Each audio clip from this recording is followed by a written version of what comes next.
বরিশাল নামটা শুনলেই কেমন যেন মনের মধ্যে একটা অন্যরকম আনন্দ লাগে, মন চায় যে কবে যাবো কবে যাবো। তো মোরা কিন্তু হঠাৎ করে কিন্তু বরিশাল গেছিলাম একটা জরুরি কাজে। তাই এই বরিশাল যাওয়ার ভিডিওটা কিন্তু অনেক দিন আগের, বিভিন্ন কারণে আপলোড দেওয়া হয় না, এককালে অনেক দেরি হয়ে গেছে।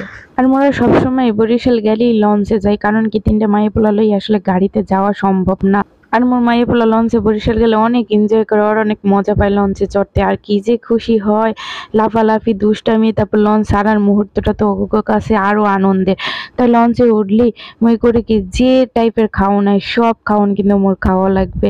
ঝালমুড়ি থেকে শুরু করে এই পেয়ারা বানানো বিভিন্ন ধরনের খাবার তো লঞ্চে লইয়া, হ্যাঁ তো আপনারা জানেন। আর কোনো খাবারই মোর চোখ কিন্তু এড়াইয়া যাইতে পারে না, যেটাই সামনিতে যায় হেঁটেই মই খাই। মোর দ্বারা অনেক ভাল লাগে। হয় কি বাইরের খাওন খাইতে খাইতে একটা সময় গিয়ে রাতে আসলে খাওন খাইতেই পারি না, ভাত টাত খাওয়ার আসলে পেটে জায়গাই থাকে না, অল্প স্বল্প খাইতে। এই দেখেন আমি আবার একটা ডিমও সেদ্ধ খাইতে আসলাম, আর ডিম সেদ্ধটা মধ্যে আর একটু হাফ বয়েল খাইতে ভালো লাগে পুরো সেদ্ধ চাইতে।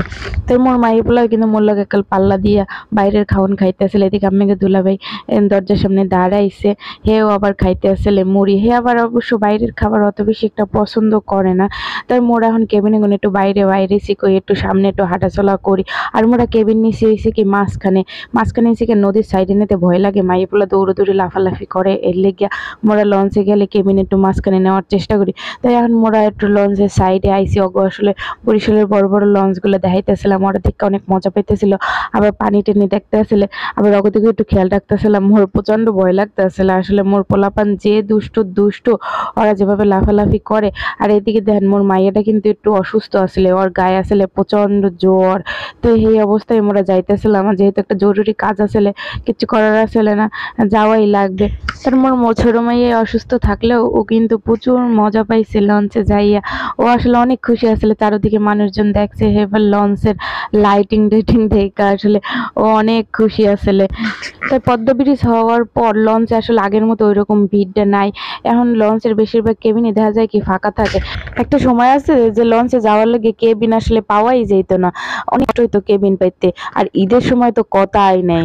আর বাসের চেয়ে মধ্যে মনে হয় কি লঞ্চের জার্নিটাই বেশি আরামদায়ক। ইচ্ছা হলে একটু রেস্ট নেওয়া যায়, ঘুমানো যায়, রিল্যাক্সে বই একটু খাওয়া যায়। তারপর ওয়াশরুম ব্যবস্থা তো আছেই, পোলাপান থাকলে একটু ওয়াশরুমে যাওয়া লাগে।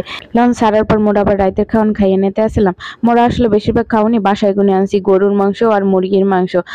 খালি লঞ্চে গুনে নিছি হয়েছে গিয়ে ডাল চচ্চড়ি আর ভর্তা ভাত, এই কয়টা জিনিস।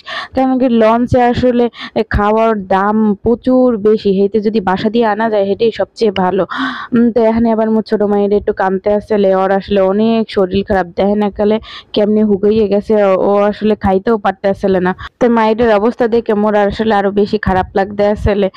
এখন এদিকে সকালবেলা মুগো লঞ্চ কিন্তু পৌঁছেই গেছে, মোরা ধীরে সুস্থে ফ্রেশ ট্রেশ হইয়া লঞ্চে গনে বাইরে হইতে আসলাম। বরিশাল আইয়ে কেমন মনের মধ্যে একটা অন্যরকম শান্তি লাগতে আসলে। তো লঞ্চে আওয়ার পুরো জার্নিটা কিন্তু অনেক আনন্দের আসলে, অনেক ভালোই লাগছে। সবাই মিলে অনেক মজা করতে করতে আইছি। তাই মোগুলোকে কিন্তু অগো ফুপিও আছে, হে আবার আফিফের লই হাঁটতে আসলে, মই আলিশারে লই হাঁটতে আসলাম। আর আমনে গো ভাইয়ের লগে আসলে আলিজা। তাই মোরা একটা সিএনজি লইছি বাড়ি যাওয়ার লেগে। প্রত্যেক জায়গায় থামাই আবার কিছু ফল টল কিনে নিতে আসলাম। তাই আজকে ব্লগটা এই পর্যন্তই, সবাই ভালো থাকবেন, আল্লাহ হাফেজ।